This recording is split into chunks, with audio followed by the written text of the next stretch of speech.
Muy buenas tardes.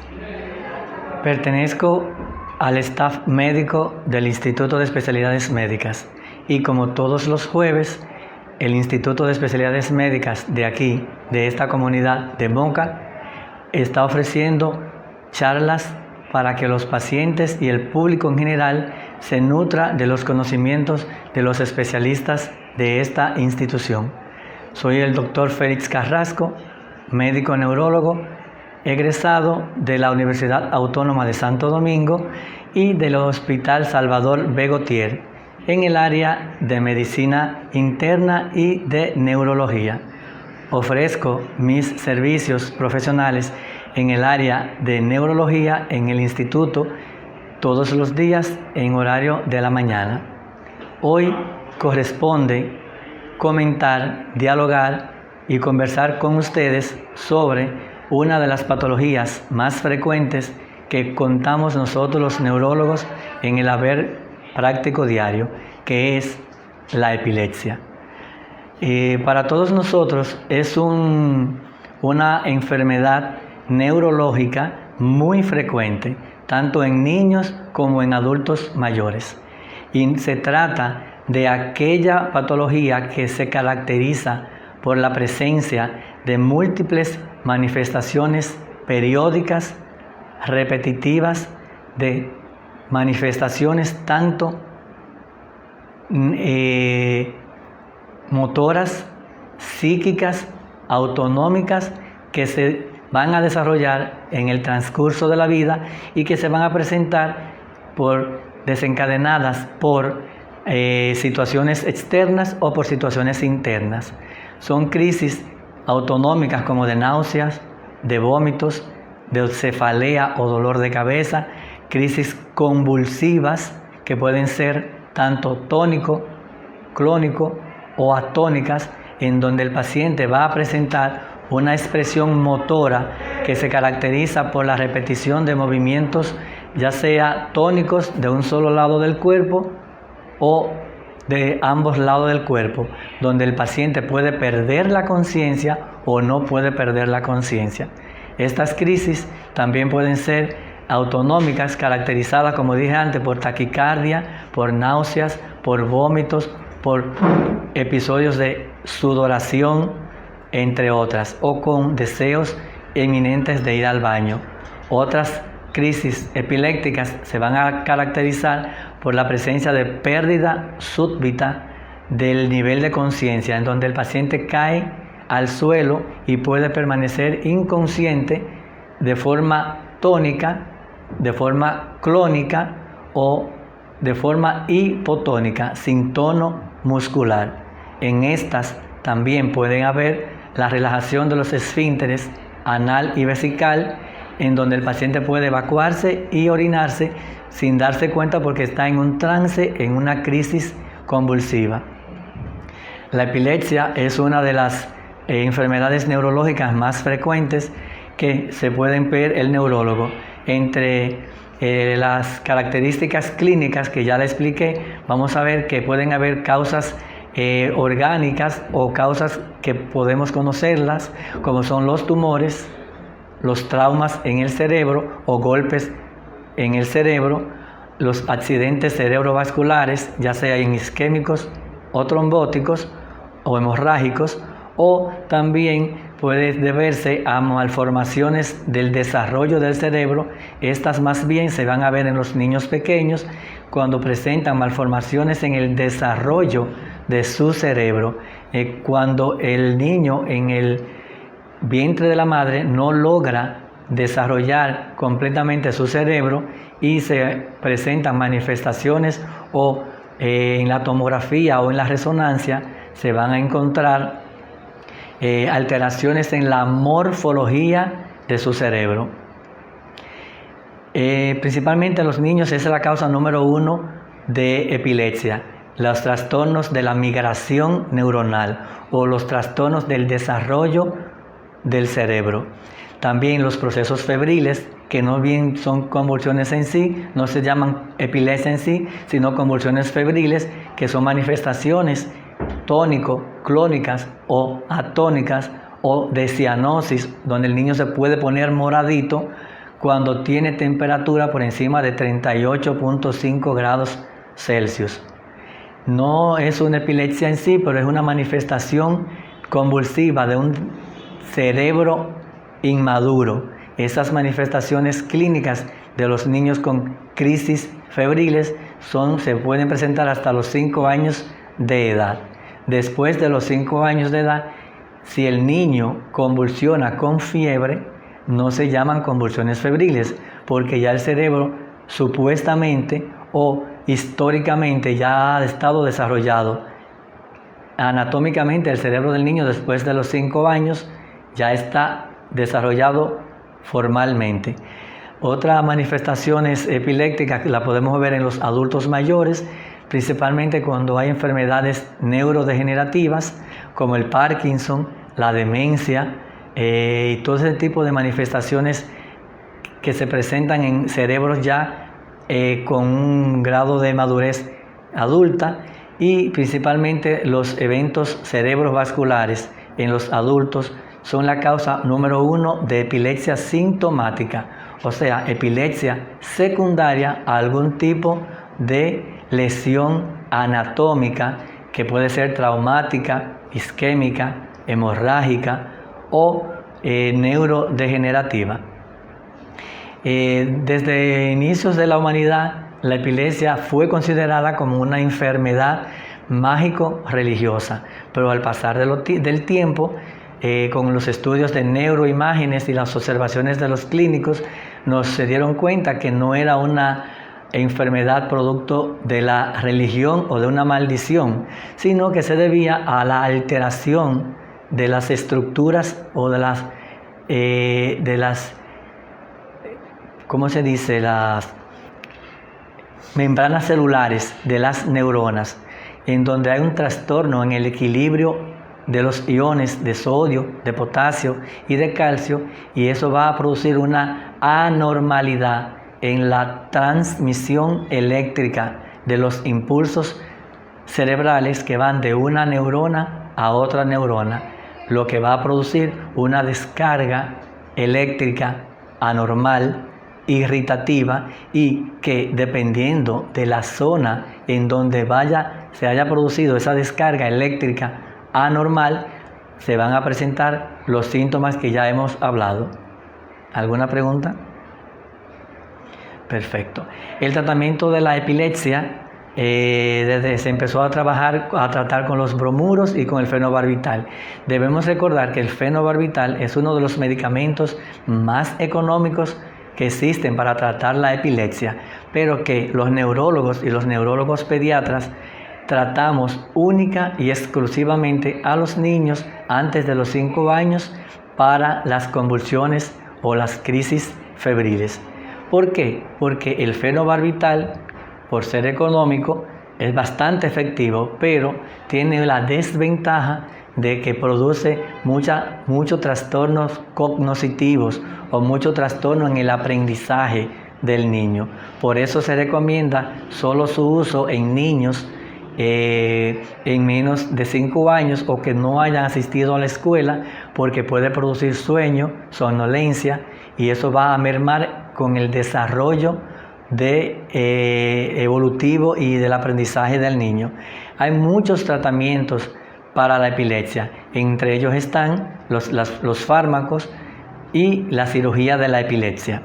La cirugía de epilepsia se debe emplear principalmente para aquella epilepsia que es de difícil control, aquella epilepsia en donde se han utilizado más de 2 o 3 fármacos a dosis adecuadas dependiendo del peso del paciente, y aún con 3 o 4 dosis diferentes de medicamentos antiepilépticos, la epilepsia no puede ser controlada en un 80 o un 60%. O sea que las cirugías de epilepsia que se están presentando en el país y en otros países del mundo solo son válidas para aquellos pacientes que tienen epilepsia de difícil control o aquellos pacientes que tienen síndromes epilépticos, principalmente en la niñez.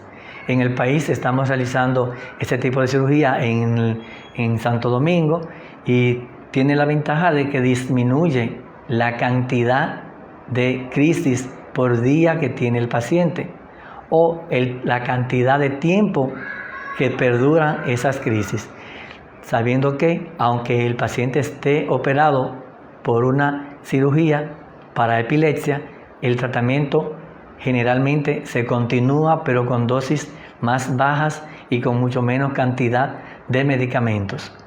La cirugía de epilepsia está bien desarrollada en el país y es una oportunidad para aquellos pacientes que no logran controlar sus crisis y que aún teniendo 2, 3 o 4 fármacos a dosis altas son incapaces de poderse controlar.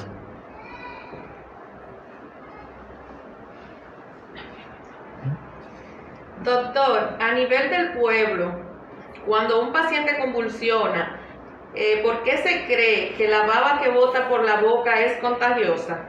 No, por suerte la epilepsia es una entidad nosológica, es una enfermedad que no es contagiosa. Es una enfermedad que se produce la mayoría de los casos por lesiones anatómicas en el cerebro o por trastornos en la actividad eléctrica cerebral del paciente. La salivación que se produce cuando el paciente presenta una crisis tónico-clónico generalizada, donde cae al piso, tiene relajación de los esfínteres anal o vesical, lo que pasa es que la tráquea y la faringe, junto con la laringe, se contraen.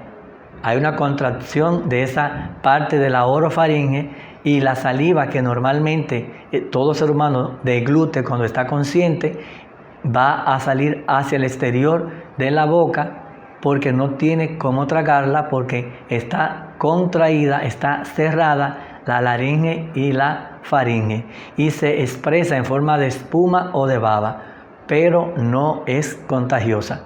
Lo que tenemos que hacer cuando tenemos un paciente en la calle o en la casa con una crisis convulsiva es tratar de aflojarle si tiene corbata, quitarle la corbata y el cinturón o la correa y colocarle la cabeza hacia un lado para que esa salivación excesiva no se vaya a la vía aérea superior y produzca alguna neumonía. Se coloca la cabeza hacia un lado del paciente y más nada, y evitar que se golpee con algo que esté en el piso.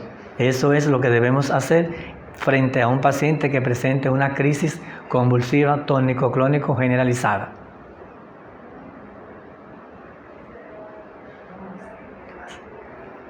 Ya no hay más preguntas. Okay.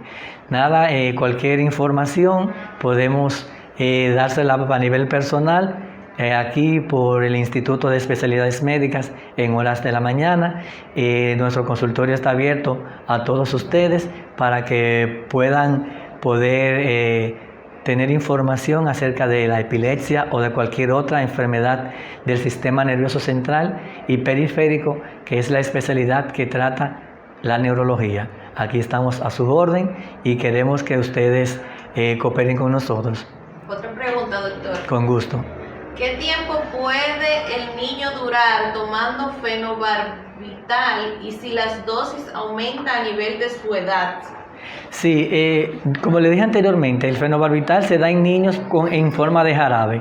Es una medicación que debe ser prescrita por un médico que calcule el peso del niño por la cantidad de medicamento que le corresponde.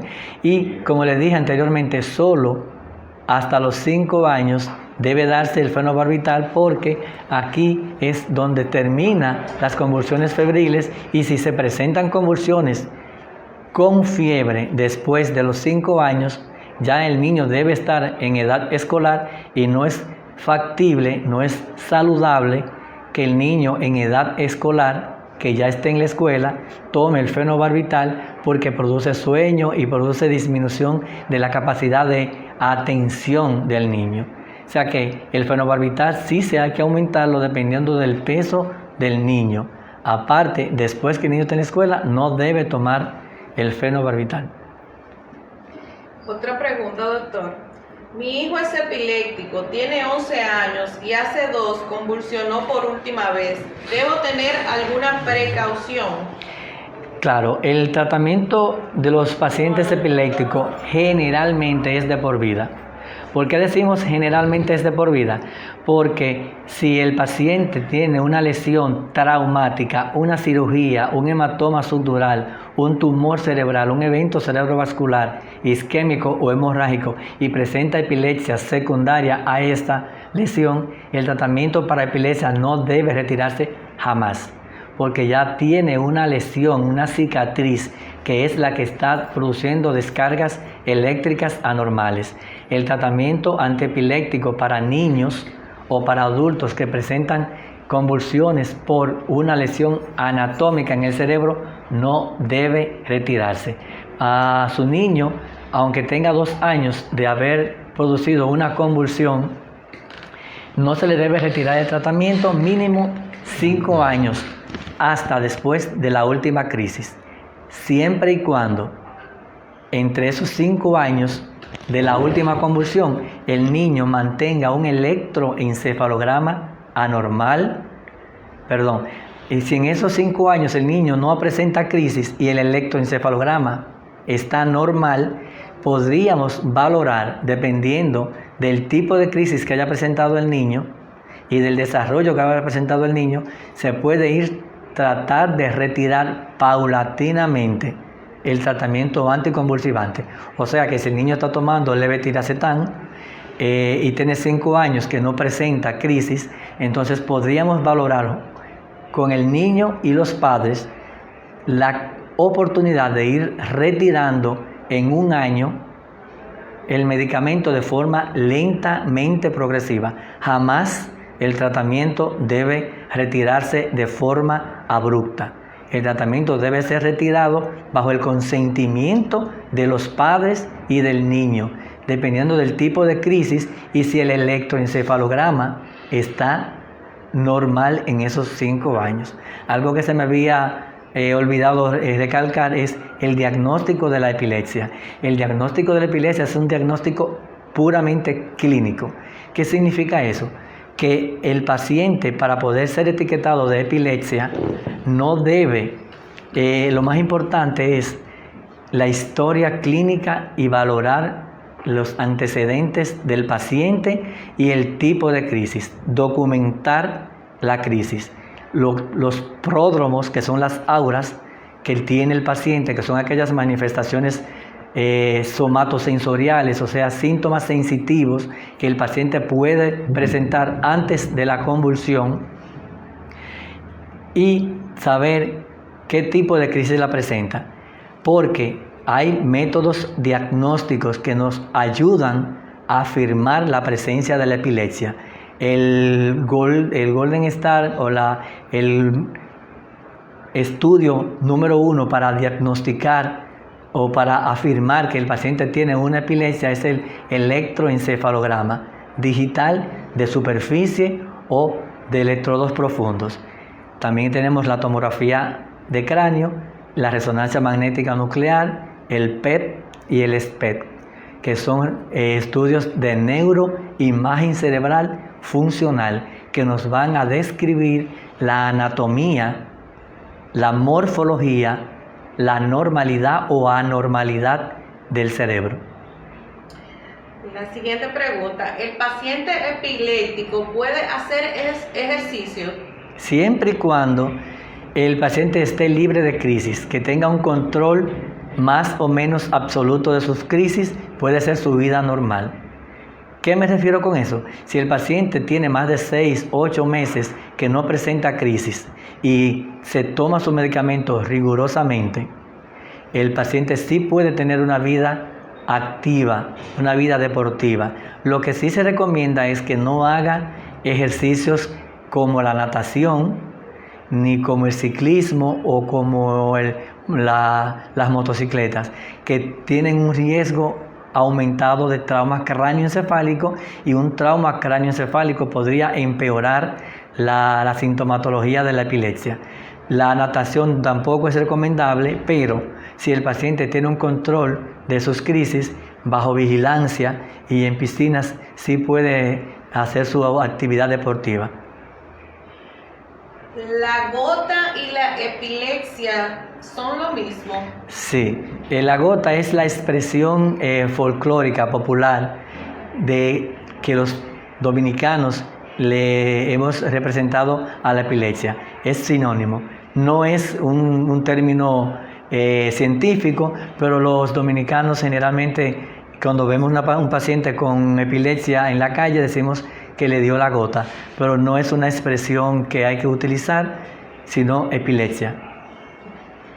¿Qué hacer cuando vemos a alguien con una crisis epiléptica? Sí, ya lo había dicho anteriormente. Lo primero es quitarle la corbata, si tiene corbata, o flojarle el botón de encima y asegurar si tiene alguna prótesis dental movible, una plancha, como decimos en buen dominicano, tratar de retirársela para que no vaya a ser deglutida por el paciente. Colocar el paciente en una posición segura, evitar que se golpee con algún objeto, una piedra, un bloque o algo que haya en el piso, y tratar de colocar la cabeza hacia un lado para que la saliva que no puede deglutir salga por uno de los extremos de la comisura labial y así evitar que bronco aspire o que esa saliva infectada con comida y con bacterias vaya a los pulmones y produzca una neumonía por aspiración. La próxima. ¿Cuáles son los síntomas? ¿Cómo sé que mi hijo es epiléptico? Bueno, como dije antes, las manifestaciones de la epilepsia van a depender de la zona del cerebro que esté afectada, del área del cerebro que tenga un tumor o que tenga un evento cerebrovascular o que tenga un trauma. Las manifestaciones son muchísimas. Hay un tipo de epilepsia que se ve mucho en los niños, que es la pequeño mal o crisis de ausencia, que es la más común en niños pequeños, que se caracteriza por la fijación de la mirada o el cese de movimientos cuando el niño está escribiendo, que se queda con el lápiz en la mano, o cuando está sirviéndose agua, que se queda con el vaso frisado, o cuando el agua se le bota o se le derrama cuando está sirviendo el agua en el vaso, porque se desconecta del medio ambiente y se queda con los ojos fijos hacia un lado. Esa es una de las manifestaciones más comunes de la epilepsia en niños. Hay otra epilepsia, que es la epilepsia mioclónica juvenil, que se ve en niños y adolescentes de la primera y segunda adolescencia, en donde cuando se levantan, se despiertan, presentan crisis mioclónicas, sacudidas mioclónicas y pueden perder el conocimiento y caer al piso. Otro tipo de manifestaciones clínicas son muchos mareos, mucho dolor de cabeza. Va a depender de la zona del cerebro que esté afectada. Dependiendo si es el área visual, vamos a encontrar que el niño va a presentar problemas de visión coloreada, pérdida de la visión de forma espontánea, puede escuchar ruidos cuando está en el lóbulo temporal, escuchar voces, sentir que el brazo es más largo de lo normal, así sucesivamente. ¿La epilepsia se hereda y qué estudio determina que la tengo? La epilepsia sí tiene un componente hereditario muy importante, pero para diagnosticar la epilepsia como tal, para certificarla como tal, los estudios genéticos no, o sea, el cariotipo y ese tipo de estudios genéticos no la van a determinar. La resonancia magnética nuclear, la tomografía de cráneo y el electroencefalograma es lo que nos va a afirmar, a confirmar la presencia o no de una manifestación epiléptica. ¿Hay una edad determinada para detectar la epilepsia? No, lo que pasa es que hay grupos etarios, grupos de edades en donde las manifestaciones epilépticas son más comunes, que son los niños hasta los 12, 10 años y los adultos mayores. Las epilepsias heredadas son de muy difícil control porque son síndromes epilépticos que se caracterizan por la presencia de múltiples manifestaciones epilépticas de diferentes formas y de difícil control, y en los adultos principalmente por los eventos cerebrovasculares y los traumas cráneoencefálicos. Son los dos grupos etarios donde mayor cantidad de crisis epilépticas se pueden desarrollar. Doctor, ¿cómo ayudo a mi hijo a reconocer el aura? Sí, el aura no es más que aquellas manifestaciones sensoriales que predicen la presentación de una crisis convulsiva. O sea, el niño o el adulto que dice, algo me huele mal, o este olor me es característico, o tengo un sonido extraño en el oído. Son esas pequeñas manifestaciones sensoriales o parestesias, calambres, adormecimientos de ciertas partes del cuerpo. Son aquellas manifestaciones sensitivas, anormales, que el paciente puede ir reconociendo y dice, mamá, antes de yo ponerme malo, yo sentí tal cosa, a mí me dio tal cosa, yo presentí algo.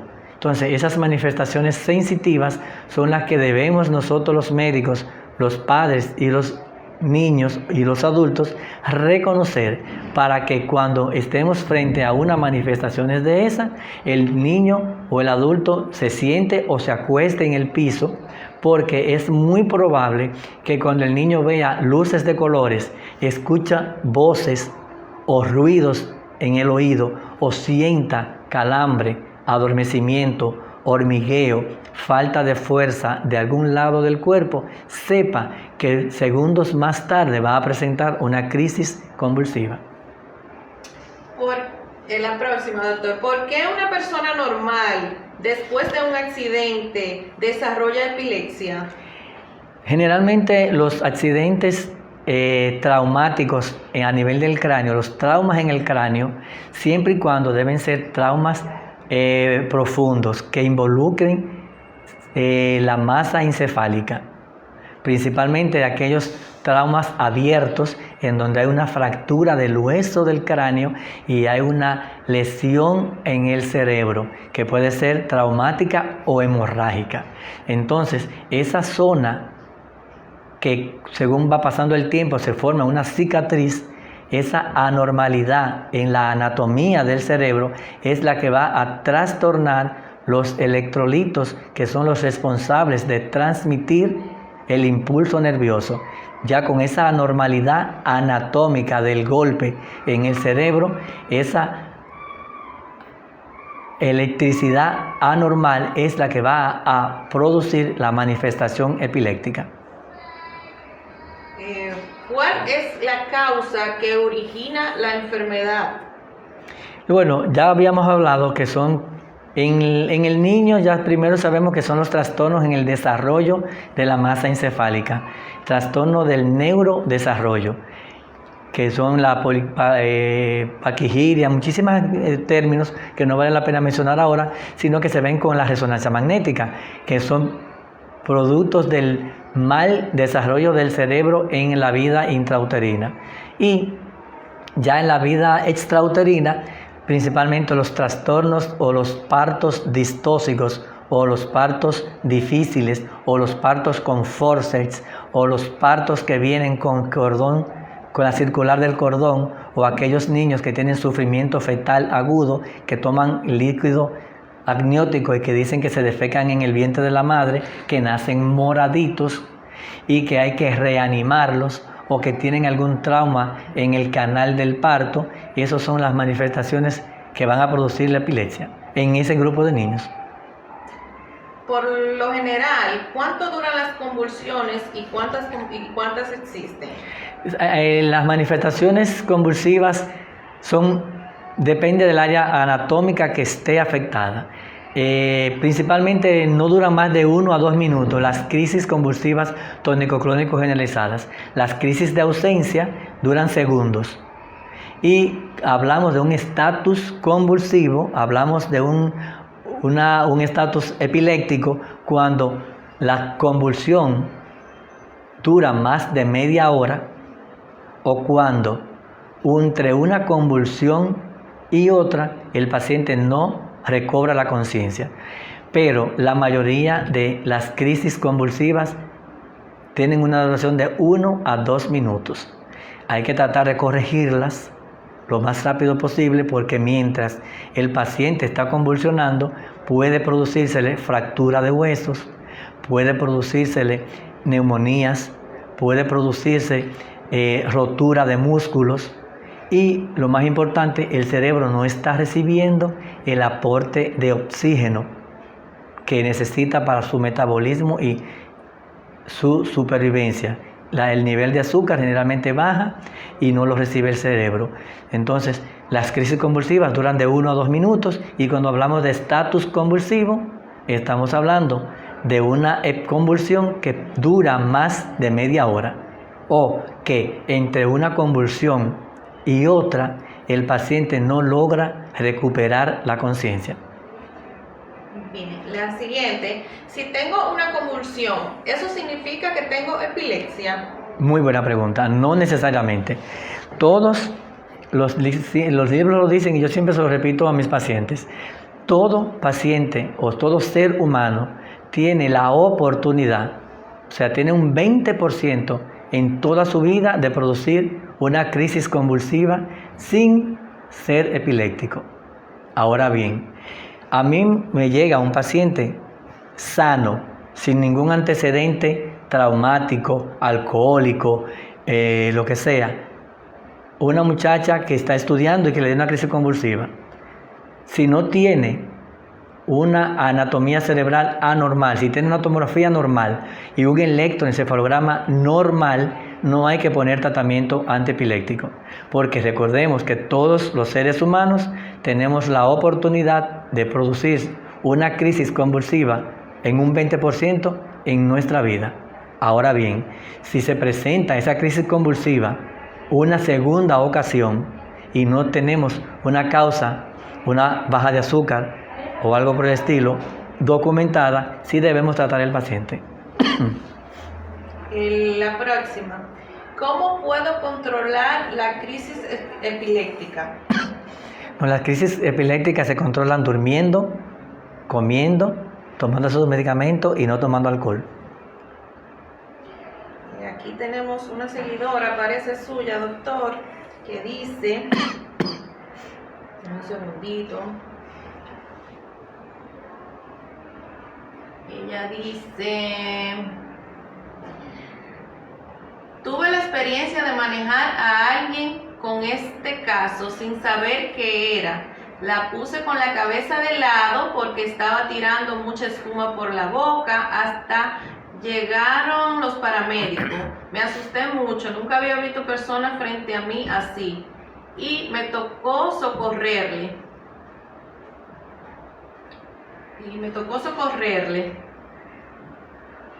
Gracias por tan importante información. Ya sé qué hacer en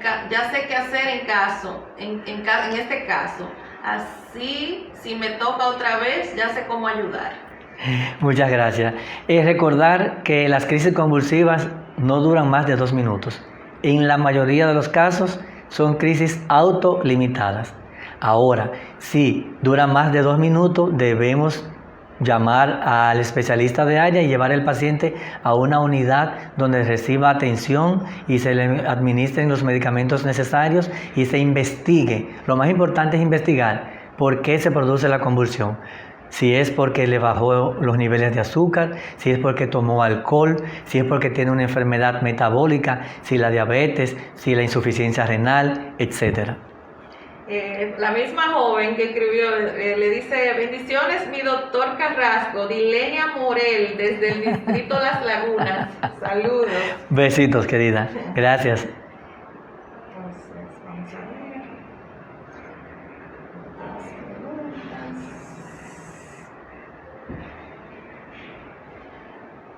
¿Cómo se llega al diagnóstico de la epilepsia?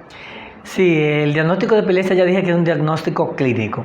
El médico, el paciente y el familiar, el médico debe recoger el historial, la forma, la presentación, las actitudes que el paciente presentaba antes de presentar la crisis. Ahora bien, para reafirmarla o confirmarla debemos realizar estudios de neuroimágenes funcionales como el PET, el SPECT, la tomografía y la resonancia magnética nuclear de cráneo, avalada siempre con el electroencefalograma o con el video electroencefalograma, que es una herramienta muy importante que se usa mucho en epilepsia en niños, que no es más que la colocación de los electrodos de superficie en la cabeza del niño, se monitorea por 8, 14, 24 horas y se graba para ver lo que pasa antes y durante la convulsión.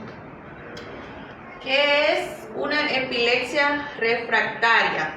La epilepsia refractaria es aquella epilepsia en donde no se controla con 2 o 3 fármacos a dosis adecuadas.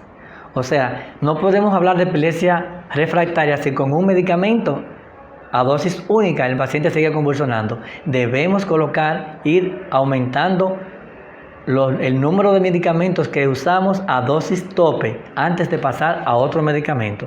La epilepsia refractaria es aquella donde, aunque utilicemos 2 o 3 medicamentos a dosis adecuada, aún las crisis siguen presentándose. ¿Qué tratamientos existen para la epilepsia? Y los tratamientos son tratamientos farmacológicos con medicamentos, con medicinas, con pastillas y la cirugía de epilepsia. También existe el estimulador de nervio vago, aquí no lo tenemos, que es un aparatico que se coloca en la piel del paciente y cuando el paciente va a producir una crisis convulsiva se disparan unas descargas eléctricas que van directamente al cerebro y eso trata de controlar la crisis, más la cirugía de epilepsia, entre otros tratamientos que aquí lamentablemente no tenemos. Bueno, no más preguntas, pero la licenciada Lorena Tavera le dice muy buen doctor, Polonia Arias, el mejor doctor a nivel del país, bendiciones para él. Y ahí terminamos, doctor. Muchísimas gracias por la atención y espero que esto haya servido para ayudar a mejorar la educación de nuestros pacientes mocanos. Muchísimas gracias por estar aquí y recuerden que todos los jueves el Instituto de Especialidades Médicas cuenta con esta herramienta educativa para toda la comunidad. Muchísimas gracias y feliz tarde.